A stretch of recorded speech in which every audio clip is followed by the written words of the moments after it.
ماہ مقدس یعنی جمادی الاولیٰ کی ایک نسبت یہ بھی ہے کہ اس مہینے میں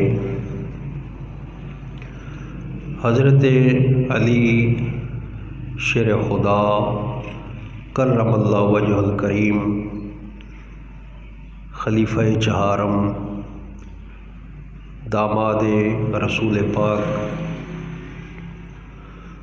زوج فاطمۃ الزہرا رضی اللہ تعالی عنہا اور حضرات امام حسنین کریمین طیبین طاہرین کے والد گرامی حضرت علی شیر خدا رضی اللہ تعالی عنہ کرم اللہ وجہ الکریم آپ کی ولادت باسعادت بھی جمادی الاولیٰ کے اندر ہوئی۔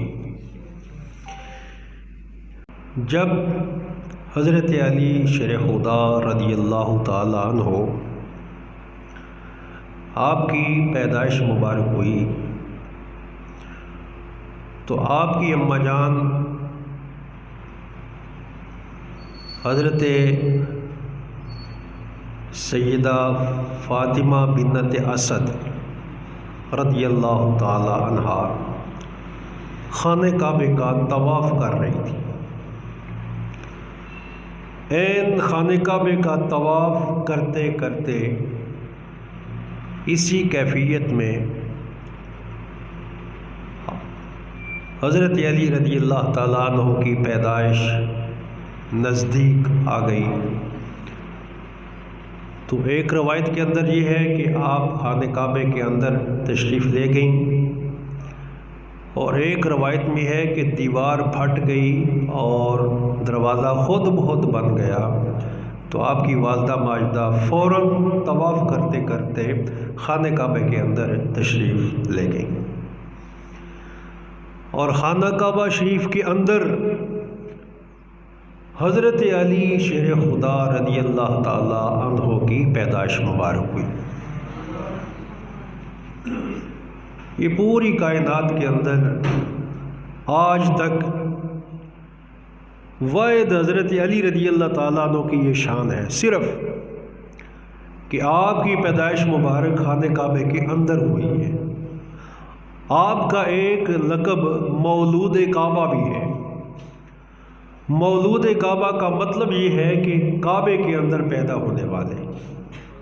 اور یہ بہت بڑا اعزاز ہے اور بہت بڑی یہ سعادت ہے کہ خانہ کعبہ شریف کے اندر آپ کی ولادت باسعادت ہوئی۔ جب آپ کو گھر لایا گیا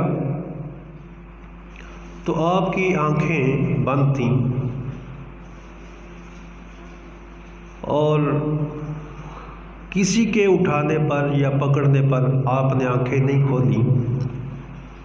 جب حضور علیہ الصلوۃ والسلام تشریف لائے، آپ نے حضرت علی رضی اللہ تعالیٰ عنہ کو اٹھایا تو پہلی نظر حضرت علی کی حضور علیہ الصلوۃ والسلام کے چہرہ مبارک پر پڑی۔ کمال کی بات ہے،